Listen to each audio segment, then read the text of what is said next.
반갑습니다. 안 반가워. 부동산 경매 초보가 고수되기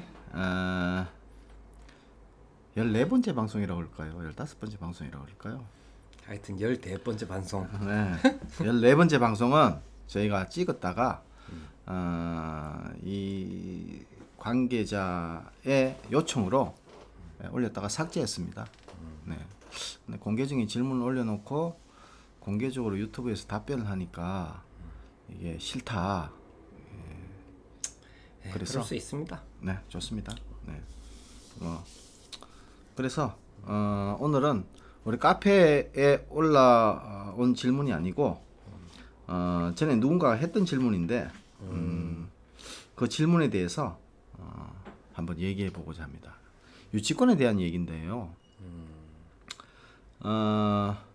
부동산 유치권에 대해서 질문을 드립니다 라고 하면서 이제 만약에 갑이 X 부동산을 매수했는데 그래서 갑 명의로 등기 종료가 됐어요. 근데 그 갑이 X 부동산에 가보니까 병이라는 점유자가 있어요.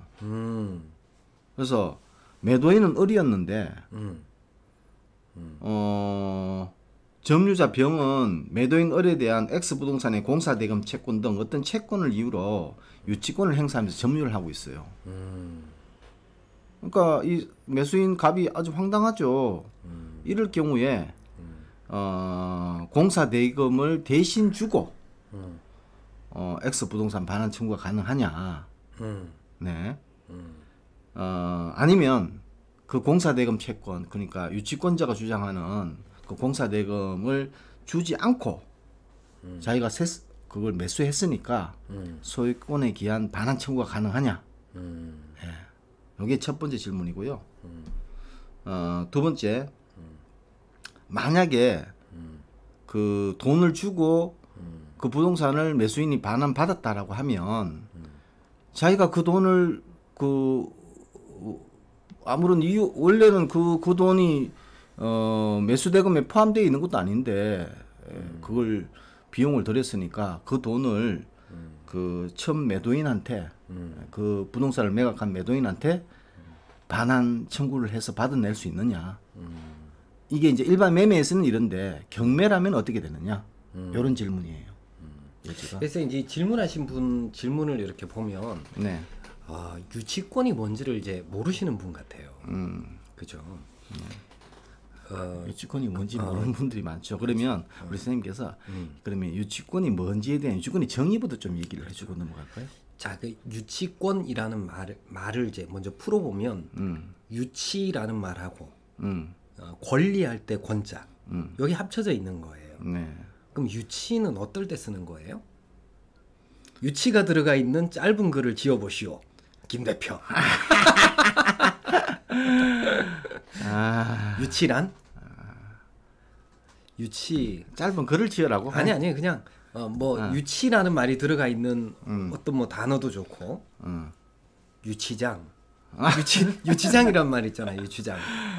유치장. 유치장 뭐 하는 데예요? 범죄 혐의자를 그 범죄 혐의가 재판에서 결과가 나올 때까지 인신을 구금시켜 놓는 거죠. 그러니까 범죄 혐의자를 누구 지배하에 놔두는 거예요. 경찰 지배하에, 국가 권력 지배하에, 수사기관의 지배하에 놔두는 거지.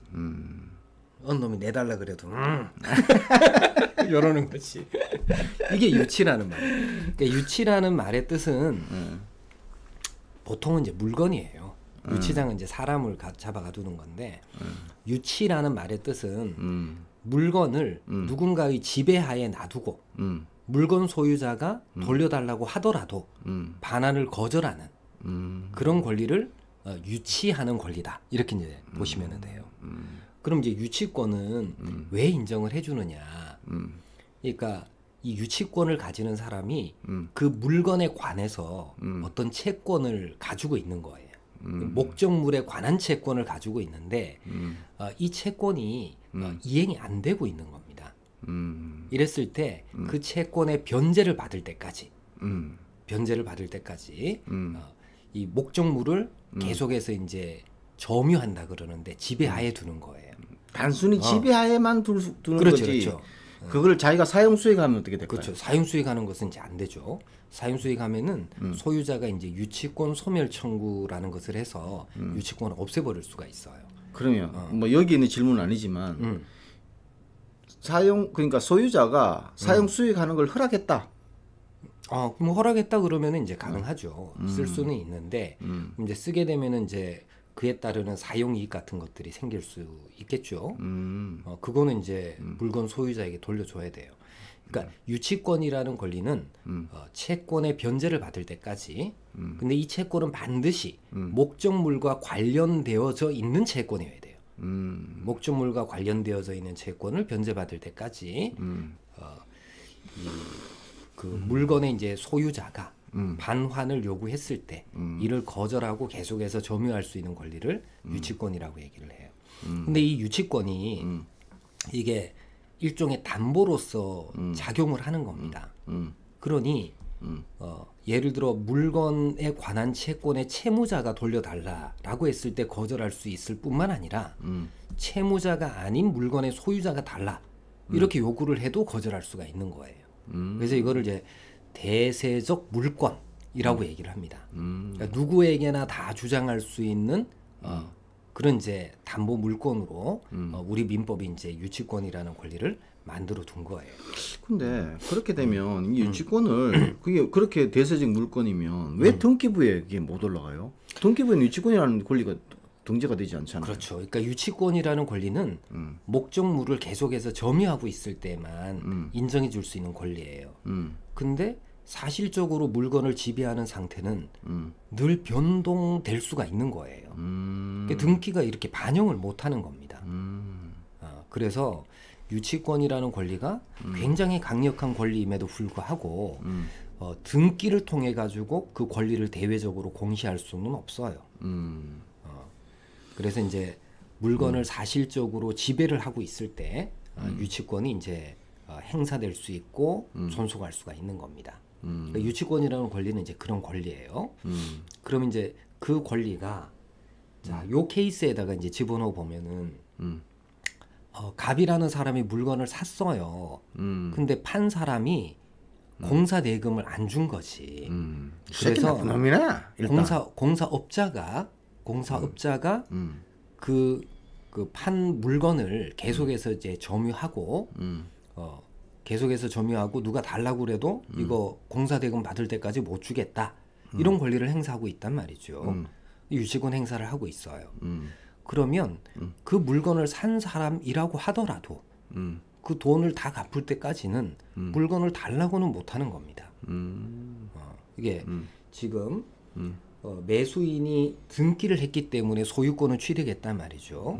그런다 하더라도 유치권자를 배제하고 유치권자 보고 반환을 요구하는 권리가 인정이 되지는 않습니다.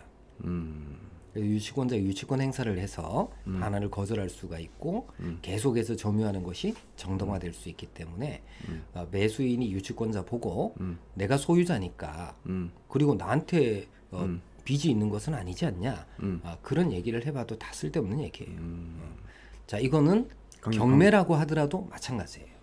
경매라고 하더라도 자, 그래서 사실은 이제 이게 가공의 사례이지 현실적으로 발생할 수 있는 케이스는 저는 아니라고 봐요.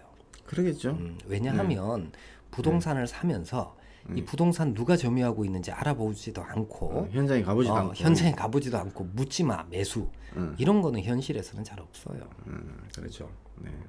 그래서 자, 우선은 이제 유치권이라는 권리는 목적물에 관해서 생긴 채권을 담보하기 위해서 변제가 이루어질 때까지 목적물을 계속해서 점유하면서 반환을 거절할 수 있는 권리고 그 다음에 유치권은 대세적인 물권이기 때문에 그 채무자에 대해서뿐만 아니라 누구에 대해서도 누구라도 다 반환을 거절할 수가 있는 대세적인 물권이다. 이렇게 이제 생각을 하시면 되겠죠. 더 쉽게 설명해 줘야 될 것 같은데. 그러면 예를 들어서 이렇게 설명하죠. 단독주택이 있어요. 서울에 있는 뭐 단독주택이다 칩시다. 그 단독주택을 매수를 했는데 네, 가봤더니 거기에 그 단독주택을 올 수리라고 할까요? 아니면 완전히 대수선에 해당하는 수리를 했어요. 그러고 난 다음에 그 공사업자한테 돈을 안 줬어요. 공사업자가 거기 널브러져 앉아가지고 돈 내놔라. 공사 다 해놨는데 두드려 부술 수도 없고 이 돈 받을 때까지 나 못 나간다. 그래 매수인이 나타나가지고 이거 내가 샀는데 니 비켜. 어쩌라고. 웃자라고지요. 웃자라고. 그래서 이제 새로운 매수인한테도 주장할 수 있는 권리다. 그렇죠. 이런 말이죠. 예. 자 그러면 이분이 얘기한 거는 그래 좋다. 그 돈 내가 물려줬다. 물려줬어요. 그 사람이 얘기하는 공사대금 채권 전액을 다 물어주고 점유를 넘겨받았어요. 그리고 사는 사람한테 찾아갔어. 나 이거 내가 물려줬다. 너 이거 공사 시킨 거 이거 공사대금 이거 안 준 거 이거 나한테 얘기하지 않았지 않느냐. 돈 내놔라. 라고 주장할 수 있냐요? 당연히 가능하죠. 그러니까 여러분 이렇게 생각해 보세요. 부동산 판 사람은 등기만 넘겨주면 그걸로 끝인가? 아니죠. 점유를 온전히 넘겨줘야 되잖아요. 그러죠. 그죠? 근데 점유를 못 넘겨줬지 않습니까? 그죠? 그러면 매도인은 판 사람은 계약을 위반한 거예요. 그래서 매수인에 대해서 채무 불이행으로 인한 손해배상 책임을 지게 될 겁니다. 그 다음에 매수인도요.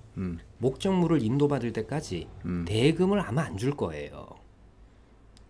점유를 안 넘겨받았는데 돈 다 주는 놈이 어딨어. 여기서는 이제 줬다고 가정하고 줬으니까 등기를 쳤고 아니 그러니까 등기는 먼저 넘겨받을 수가 있는데 뭐 그렇겠죠. 네네. 근데 점유를 안 넘겨주면 잔금 다 주겠어요. 우리 통상적으로는 이제 잔금 줘야 이제 그 서류 넘겨줘가지고 등기를 치거든.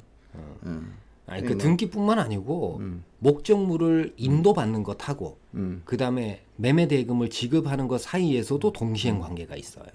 동시적으로 이행을 해야지. 아니, 목적물도 안 넘겨받았는데 이사도 안 들어갔는데 하다못해 열쇠라도 줘야 될 거 아니야. 경상도 말로 쇠대. 열쇠를 줘야 되는데 열쇠도 안 주고 등기에 필요한 서류만 줬다고 해서 잔금 다 주는 사람은 없어요. 자 그러면 전에 우리 한번 그 14회 방송이었던가 그때 제가 그 유치권의 그 점유 회복에 대해서 한번 내가 물어봤더니 이 유치권에 대해서 설명할 때 한번 같이 하자 이렇게 얘기를 했었는데. 그러니까 예를 들면 이런 거예요. 자, 그러니까 예를 들어 이제 요 케이스에서 자 매수인이 이제 소유권을 취득했단 말이죠. 그죠?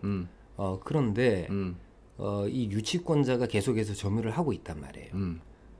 그래서 에이씨 그냥 매수인이 힘으로 유치권자를 몰아내버린 거야.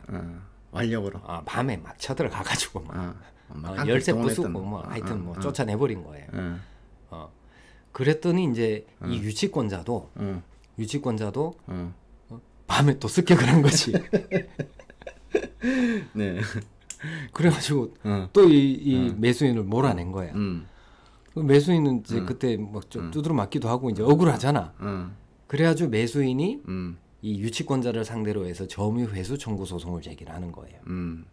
점유회수 청구. 내가 점유를 침탈당했다. 지도 침탈해놓고. 정확한 명칭이 회복 청구예요, 회수 청구예요. 회수. 점유회수 청구. 그 법조문에 점유의 회수라고 돼 있어요. 네. 그래서 점유물 반환 청구 소송을 제기를 했습니다. 요 청구는 안 돼요. 지도 침탈해놓고는 점유권을 기초로 해가지고 반환 청구하는 것은 안 된단 말이에요. 상호 침탈의 경우에는 안 된다는 겁니다. 그러면 소유자는 가능한데 그치? 유치권자는 안 된다 이 말이에요? 아니 소유자든 아니면은 유치권자든 간에 점유를 침탈한 자가 다시 점유를 침탈당했음을 이유로 해서 내가 점유 침탈당했으니까 그러니까 점유를 회수해 주세요 라는 소송을 제기하는 것은 허용되지 않는다는 거예요. 대신에 매수인은 소유권을 기초로 하는 반환 청구를 할 수가 있어요. 소유물 반환 청구를 할 수가 있습니다. 그럼 결과가 어떻게 될까요? 자, 그다음에 소유물 반환 청구를 할 수가 있고, 그다음 점유를 침탈당한 유치권자는 점유 회수 청구를 할 수가 있어요.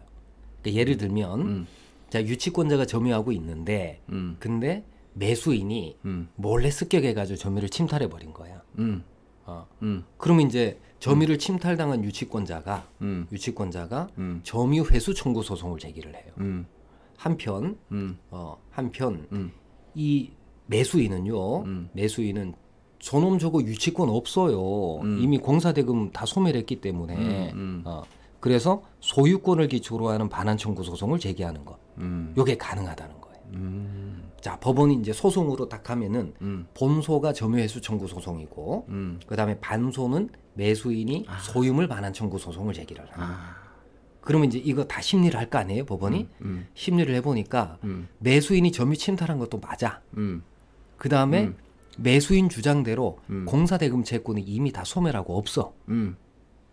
그러면은 점유를 침탈당했으니까 점유회수 청구도 이것도 이유가 있는 거고. 그 다음에 얘가 유치권이 없으니까 소유물 반환 청구도 이유가 있는 거단 말이에요. 그러면 두 청구를 모두 다 인용을 합니다. 그럼 어떻게 되는 거예요, 결과가? 인용을 하면 우선은 이렇게 되는 거죠. 일단 점유 회수 청구를 통해 가지고 유치권자가 점유를 회복을 해. 회복을 해요. 그 다음에 소유물 반환 청구를 이유로 해가지고 다시 점유를 찾아갈 수가 있어요. 뭐 그렇게 복잡하게 할 거 있나? 왜 그러냐면은 점유 회수를 통해 가지고 소유자가 설치해 놓은 시설물들을 다 제거를 해버릴 수가 있는 거지. 이런 필요가 있어요. 그래서 두 청구를 모두 다 인용을 하고 그다음 모두 다 집행하는 것이 가능하다라는 게 이제 최근에 이제 대법원의 입장이에요. 상호 침탈 케이스는 아직까지는 우리 판례가 나온 거는 없어요.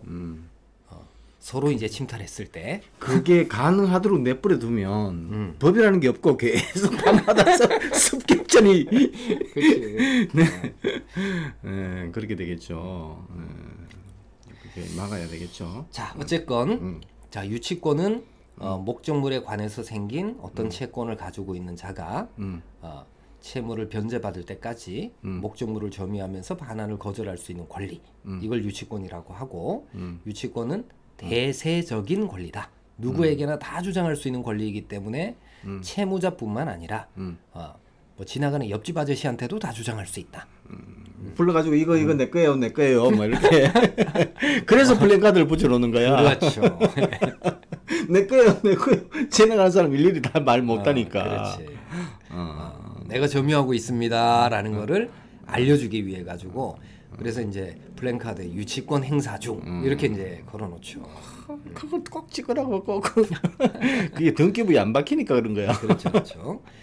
자, 이럴 때 매수자가 유치권에 의해서 담보되는 그 채권을 이거 대신 갚아야 될 이유는 없잖아요. 근데 대신 안 갚으면은 점유를 회복을 못 하니까, 점유를 넘겨받지 못하니까 대신 갚았다라고 한다면 이때는 매도인을 상대로 해서 채무 불이행으로 인한 손해배상, 혹은 이제 좀 어렵게는 담보 책임에 따른 손해배상, 뭐 이런 것들을 이제 청구할 수가 있고, 그래서 자기가 이제 들인 돈 플러스 거기에 대한 지연 손해금 이런 것들을 모두 다 배상받을 수가 있다. 물론 이제 매도인이 돈이 있을 때 얘기죠. 그렇겠죠. 그죠. 그렇게 하는 사람은 대부분 이제 매매대금 받고 날라버리겠죠. 그렇죠.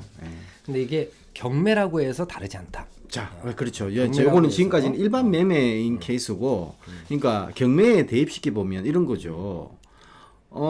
매각 물권 명세서에도 그 유치권에 대한 얘기가 없었어요. 예? 그러니까 법원이 이제 일단 파는 사람이잖아요. 중개를 해주는 사람인데 매각 물권 명세서에도 없었고, 그리고 뭐 번듯하게 뭐 잘 지어진 집이고, 그러니까 적당한 가격에 낙찰을 받았어요. 예. 그리고 잔금 내기 전까지도 몰랐어. 그래가지고 잔금까지 냈어. 그러고 난 다음에 가봤더니 유치권자가 나 유치권자요라고 하면서 점유하고 있는 거예요. 그러면 이렇게 나눠서 설명해 보죠. 잔금 내기 전하고 잔금 납부 후하고. 나눠서. 잔급을 내기 전에 네. 유치권이 이제 주장되어진다. 이거를 이제 알았어요. 그러면은 이제 낙찰자는 일단 매각 물건 명세서에는 점유관계 기재를 하게 돼 있단 말이야. 그렇죠. 근데 유치권자의 점유 상태를 기재를 안 한 거지. 그죠? 이거는 이제 매각 허가 결정 취소 사유가 될 수가 있어요. 그래서 집행법원에다가 매각 허가 결정을 좀 취소해 주세요. 이렇게 취소 신청해서 매각 허가 결정 취소하고. 그럼 그 전에 이제 매각 허가 결정이 떨어지기 전이라면 매각 불허가 결정을 신청할 그렇죠. 수도 있고. 그렇죠. 네. 매각 허가 결정이 내려지면 똑같아요. 취소하면 되고. 허가 결정에 대한 취소. 네. 이제 매각 대금을 완납하고 난 다음에 이제 비로소 알게 되었어요. 그럴 수도 있잖아. 그렇죠. 그죠. 이런 경우에도 이게 이제 담보 책임이 문제가 될 수가 있어요. 그래서 매수인은 몰랐다는 거 아니겠습니까? 그러면 이제 담보 책임을 이유로 해서 경매를 해제할 수가 있습니다. 해제하고 그 다음에 아직 배당 전이라고 한다면 집행법원에다가 매각 대금 돌려주세요. 이렇게 요구를 하고 이미 배당을 해버렸다. 그러면 이제 배당 받아간 사람들 일일이 찾아가가지고 돈 돌려주세요. 이렇게 해야 되나? 이게 원래는 경매상 채무자에게 돌려달라고 해야 돼. 배당이 끝나버리면 경매상 채무자한테 가가지고 배당금 돌려줘. 내가 매각대금. 근데 경매상 채무자 자력이 없잖아. 그러겠죠. 그죠? 경매상 채무자가 자력이 없으면은 배당받은 채권자들에게 돌려달라고 얘기를 하는 거예요. 그러니까 이미 배당이 다 끝나버렸다 그러면 복잡한 거예요. 그죠? 그러니까 그 경매 아까 뭐라고 해서 저 경매 사건 매각에 대한 해제. 경매 해제를 할 수가 있어요. 경매 해제를 어디 경매 법원에다가 신청한다고요? 그렇죠. 그러니까 매각 대금이 매각 대금을 배당하기 전이라고 한다면 집행법원에다가 해제 표시를 하면 됩니다. 근데 배당을 했다.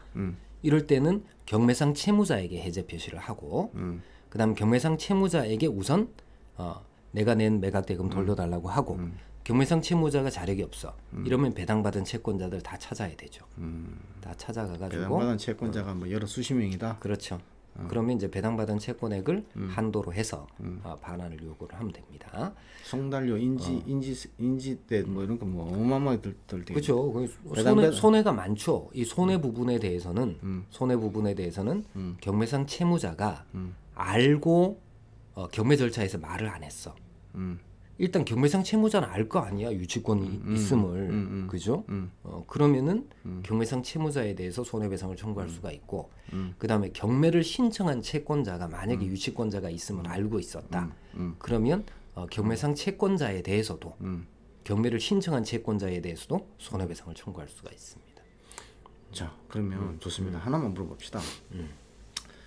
이 경매 사건에 대해서 경매를 해제를 한다고 그랬는데 법원에서 집행법원에서 경매법원에서 야, 너 입찰할 때 모든 위험은 다 너네들이 알아서 부담하고 입찰하는 거지.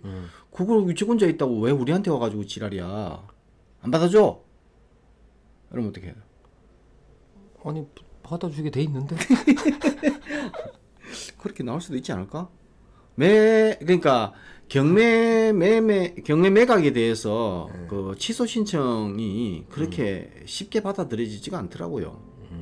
근데 이제 물론 이제 이 유치권자가 있다고 하는 거는 아주 중대한 하자니까 뭐 받아들여질 가능성이 있겠지만, 이게 매각 물건 명세서에 점유자를 표시를 하고 유치권자가 현재 점유를 하고 있다, 혹은 뭐 유치권 행사 가능성, 유치권 신고가 들어와 있다라는 것을 알려줬으면은 그러면은 매수인이 악의자일 가능성이 있어요.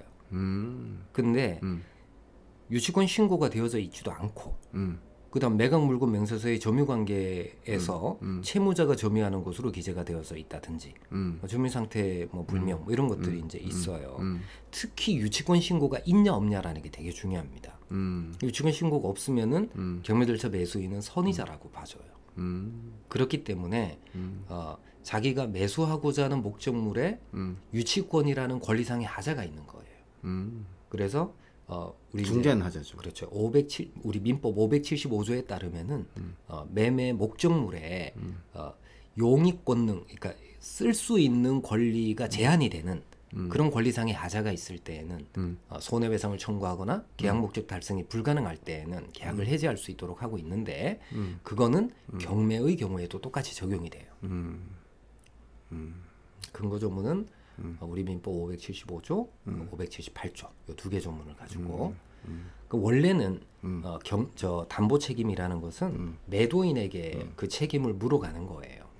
근데 배당이 이루어지기 전까지는 배당 다 끝날 때까지 기다렸다가 경매상 채무자나 아니면 배당받은 채권자에게 반환을 요구하면 너무 지나치게 매수인 보고 희생을 강요하는 꼴이 된단 말이에요.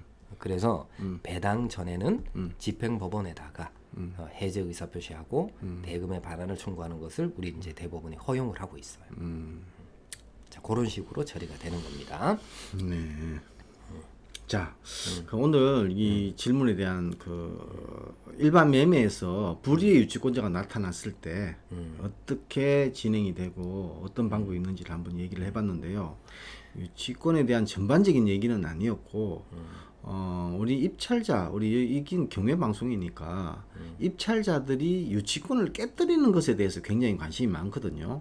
요거는 다음 시간에 유치권의 성립 조건, 요걸 별도 주제로 따로 다뤄가지고 유치권의 성립 조건들이 쭉 요런 것들이 있는데 요런 조건에서 벗어나면 유치권은 성립하지 않는다. 왜냐하면 유치권은 이게 이제 그 경매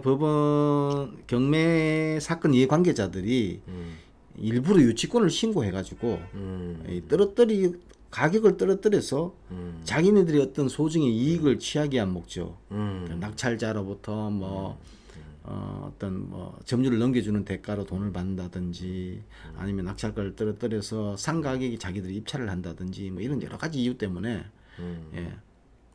유치권을 신고하는 경우가 있는데 이 유치권을 깨뜨리는 방법, 그러니까 성립 조건하고 이 성립 조건을 어떻게 하면 깨뜨릴 수 있는지 이게 이제 허위로 신고한다든지 뭐 이런 것들 있죠. 그런 것들에 대해 한번 심도 있게 한번 얘기를 나눠봤으면 좋겠네요. 그래서 오늘은 유치권이 뭐다 이걸 이제 중심으로 해서 논의를 했고요. 다음 시간에는 유치권이 이제 성립하려면은 어떤 요건들을 갖춰야 되는지, 특히 이제 경매 절차 매수인에게 유치권을 주장하는 게 어느 때나 가능한지, 또 이제 주장하기 위한 요건들이 몇 가지가 있어요. 그래서 이제 그런 것들을 중심으로 해서 다루고, 그 다음 시간에는 이제 유치권을 깨는 방법. 따로 다 나눠서. 좋습니다. 나눠서 네. 그렇게 이제 하도록 합시다. 네.